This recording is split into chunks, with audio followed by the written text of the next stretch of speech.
کام کے ذریعے تمہیں کعبے میں رکھے ہوئے بت بچی دینے کی قدرت نہیں رکھتے، بچہ دینے کی قدرت نہیں رکھتے، اولاد دینے کی طاقت نہیں رکھتے، ان میں اولاد دینے کی پاور، سکت، قوت، ہمت موجود نہیں ہے۔ یہ کام میرے اللہ کا ہے۔ اللہ وحدہ لا شریک، جس کو چاہے بچی دے دے، جس کو چاہے بچہ دے دے، اللہ جس کو چاہے بانٹ بنا دے، جس کو چاہے سب کچھ ملا کے دے دے۔ یہ رب کریم کا کام ہے۔ حضور پاک صلی اللہ علیہ وسلم نے جب اللہ کی توحید کا اعلان کیا، عرب کی توحید کا ڈنکا بجایا، تو پھر مکہ کے کافروں نے دیکھا کہ ہم نے مقابلہ کر کے دیکھ لیا، ہم نے اس کے ساتھیوں پہ ظلم و تشدد کر کے دیکھا، بلکہ میں یوں کہوں حضرت زلیخا کی آنکھیں نکلی۔ حضور پاک توحید کی دعوت سے پیچھے نہیں ہٹے۔ حضرت زلیخا کے بعد حضرت خباب ابن عرب رضی اللہ تعالی عنہ کو انہوں نے تپتی ریت پر لٹایا، انگاروں پر لٹایا۔ بلال ابن رباح کو انہوں نے ظلم و تشدد کا نشانہ بنایا۔ حضور پیچھے نہیں ہٹے، تو پھر یہ لالچ دینے آئے۔ سیرت ابن ہشام میں بھی ہے، حضرت ابو طالب کے پاس آئے، آ کر کہنے لگے اپنے بھتیجے سے ٹیبل ٹاک کرا لو، اپنے بھتیجے سے مذاکرات کرا لو۔ حضرت جناب ابو طالب نے پوچھا آپ کہنا کیا چاہتے ہو؟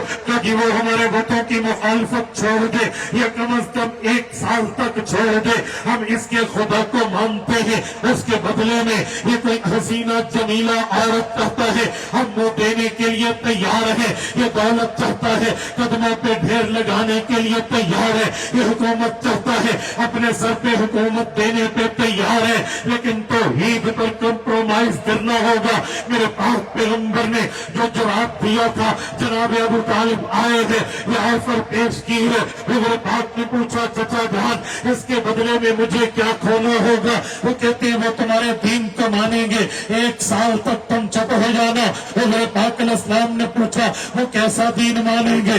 چچا جان نے بتایا وہ 1 سال تمہارا دین مانیں گے، اللہ کو مانیں گے، رسالت کو مانیں گے، شریعت کو مانیں گے، دین کو مانیں گے، اسلام و اخوان و احسان کو مانیں گے، احکامات خدا بندی کو مانیں گے۔ جب 1 سال گزر جائے گا، اگلے سال آپ ان کے بتوں کی مانو گے، پھر 1 سال گزرے گا، پھر وہ تمہاری مانیں گے، پھر اگلا سال آئے گا آپ ان کی مانیں گے، یہ 50-50 چلا جائے گا اور معاملہ امن میں رہے گا، پیسفل رہے گا۔ حضرت ابو طالب نے حضور پاک کو جب یہ بات پیش کی ہے، رسالت وہاب کے منہ سے جو لفظ نکلا ہے، امام ابن ہشام نے لکھا ہے، حضرت رسول اللہ نے فرمایا یا عمی لو وضع الشمس علی یمینی والقمر علی یساری علی ان اترک هذا الامر ما ترکته۔ سچا جانیے تو دنیا کی لڑکی ہے، یہ تو دنیا کی دولت ہے، یہ تو دنیا کی سلطنت و حکومت ہے، یہ اس سے بھی آگے جائیں، آسمان کے سورج کے ترلے کر لیں میرے دائیں ہاتھ پہ رکھ دیں، آسمان کے چاند کے ترلے کر لیں میرے بائیں ہاتھ پہ رکھ دیں، اور شرط یہ ہو میں دعوت دین چھوڑ دوں گا، الا ان اترک هذا الامر، میں توحید کے بدلے میں، دین کے بدلے میں، شریعت کے بدلے میں، ایمان کے بدلے میں سورج چاند کو زمین پہ دے ماروں گا، دین نہیں چھوڑوں گا۔ حضور کا اعلان تھا، رب کریم کا قرآن اترا، فرمایا قل یا ایھا الکافرون، اے نبی اعلان کر دیجئے اے کافرو لا اعبد ما تعبدون، میں تمہارے بتوں کی عبادت نہیں کرتا، ولا انتم عابدون ما اعبد، تم میرے رب کی عبادت بھی نہیں کرتے۔ لاہور کے غیرت مندو یہ پوری بات سنا کے میں آپ سے پوچھنے لگا ہوں یہ قرآن نے کیوں کہا ہے تم ہمارے بتوں کی عبادت کرو تو ہم تمہارے کریں گے؟ اس کے جواب میں قرآن نے کیوں پوچھا کہ تم اللہ کی عبادت نہیں کرتے؟ حالانکہ وہ تو اللہ کو ماننے آئے تھے، اللہ کو تسلیم کرنے آئے تھے، دین کو تسلیم کرنے آئے تھے، پھر یہ کیوں کہا ولا انتم عابدون ما اعبد، تم اللہ کی عبادت نہیں کرتے؟ اس کا ایک ہی آنسر ہے، ایک ہی جواب ہے کہ جی وجہ یہ تھی، بنیاد یہ ہے، ریزن یہ ہے، اور اس کی وجوہات میں قرآن یہ بتاتا ہے کہ یہ شرط رکھ کے دین مان رہے تھے، شرط رکھ کے ایمان لا رہے تھے، اللہ کی توحید پر دین پر رکھنا ہوتا تھا۔ اس وجہ سے رب نے فرمایا کوئی شرط رکھ کے مانے تو اس نے عقیدے کو عقیدہ نہیں مانا، وہ تب مانے جب دل و جان سے مانے گا۔ اللہ آپ کو سلامت رکھے، میں تسلسل میں تھا، اللہ آپ کو خوش رکھے۔ میرے دوستوں، میں نے کہا میں آیت کے بعد حدیث پڑھوں گا، میں اس آیت کی شرح دینے لگا ہوں۔ آپ کہتے ہیں حضور نرم ہے، قادیانیوں کو نرمی دے دے، آپ کہتے ہیں حضور کے اخلاق اعلیٰ ہے لہذا نرمی دے دے۔ میں نے جواب دیا تھا نرمی مسائل میں ہوتی ہے، نرمی عقائد میں نہیں ہوتی۔ میں نے اس پہ پہلی دلیل اللہ کے قرآن سے پڑھی ہے کہ رب کریم نے رسول کریم پر، قرآن کریم پہ یہ آیت نازل کر کے فرمایا کہ اللہ کی توحید پہ شرط رکھو گے تمہارا دین دین نہیں ہے۔ آؤ میں حضور پاک کی فرمان پہ آنے لگا ہو۔ جو مسلمان کذاب ہے جس نے جھوٹی نبوت کا دعویٰ کیا تھا، یہ حضور پاک کی زندگی میں جب مدینہ آیا تھا اس وقت مسلمان ہونا چاہتا تھا، شرط رکھتا تھا حضور کے بعد نبی میں بنوں گا۔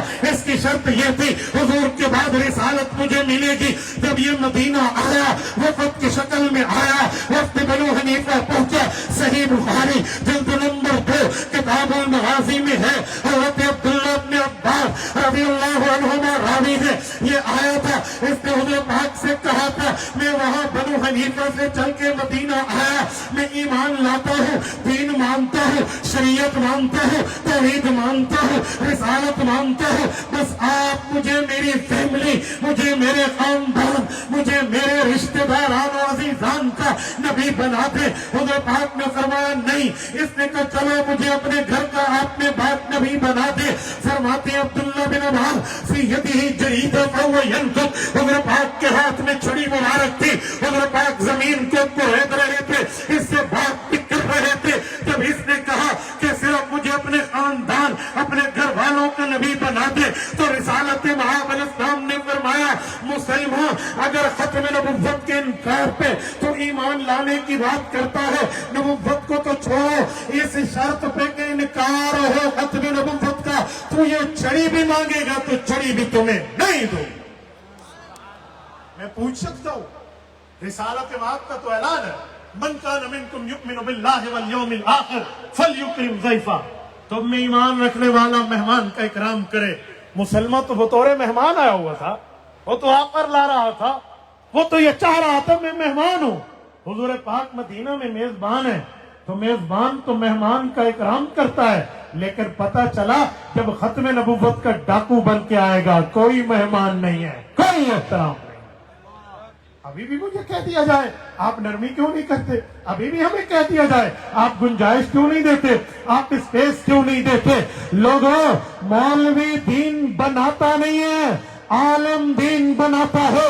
حکیم الامت مجدد الملت حضرت مولانا اشرف علی تھانوی رحمت اللہ علیہ فرماتے ہیں ایک دین بنانا ہے بن نون، ایک دین بتانا ہے بتا کا۔ ہم بن نون والے نہیں ہیں کہ ہم دین بنائیں، ہم بتا والے ہیں، ہم دین بناتے ہیں۔ آپ ہمیں کہتے ہو ختم نبوت کے منکر کو اسپیس دے دو، گنجائش دے دو، نرمی کر لو، ہم تب نرمی کہیں تب دین میں نرمی۔ حضور پاک نے ہمیں اس جگہ کر کے دکھائی ہو، نہ خدا نرمی دے نہ مصطفیٰ نرمی دے، ہماری ضرورت نہیں ہے ہم دین کو کریٹ کریں، ہم دین کے کریٹر نہیں ہیں، ہم دین کے فالوور ہیں، ہم دین بنانے والے نہیں ہیں، ہم دین بتانے والے ہیں، ہم حضور کے وارث ہیں۔ علماء وراثت نبوت کی بات کرتے ہیں، مورث کا وارث تو بات چلاتا ہے۔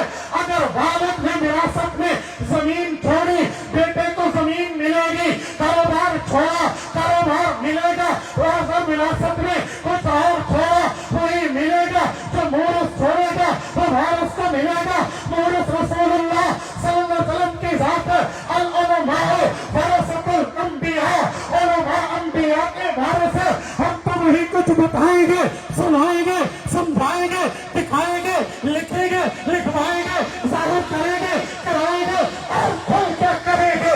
تو حضور نے دیا، اللہ رسول نے دیا، خدا مصطفیٰ نے دیا۔ اللہ کی قسم الحمد کے الف سے والناس کی سین تک پورے قرآن میں ختم نبوت کے منکر کے لیے نرمی نہیں ہے، ختم نبوت کے منکر کے لیے گنجائش نہیں ہے، ختم نبوت کے انکار کے لیے اسپیس نہیں ہے۔ رسول اللہ صلی اللہ علیہ وسلم کی تمام حدیث اٹھائیں، بخاری اٹھاؤ آپ کی مرضی، مسلم اٹھاؤ آپ کی مرضی، ترمذی اٹھاؤ آپ کی مرضی، ابن ماجہ اٹھاؤ آپ کی مرضی، سنن نسائی اٹھاؤ آپ کی سنن نکی اٹھاؤ آپ کی مرضی، سنن ابی داؤد اٹھاؤ آپ کی مرضی، مسند دارمی اٹھاؤ آپ کی مرضی، مسند احمد اٹھاؤ آپ کی مرضی، مسند امام اعظم اٹھاؤ آپ کی مرضی، مسند ابی یعلا اٹھاؤ آپ کی مرضی، صحیح ابن خزیمہ اٹھاؤ آپ کی مرضی، صحیح ابن حبان اٹھاؤ آپ کی مرضی، حدیث پاک کی کوئی کتاب کھولے، اللہ کی قسم مصطفیٰ ختم نبوت کے منکر کو نرمی نہیں دیتے، گنجائش نہیں دیتے، اسپیس نہیں دیتے۔ جب اللہ نہ دے، رسول اللہ نہ دے، مولوی کی ضرورت نہیں ہے کہ یہاں نرمی دے دے۔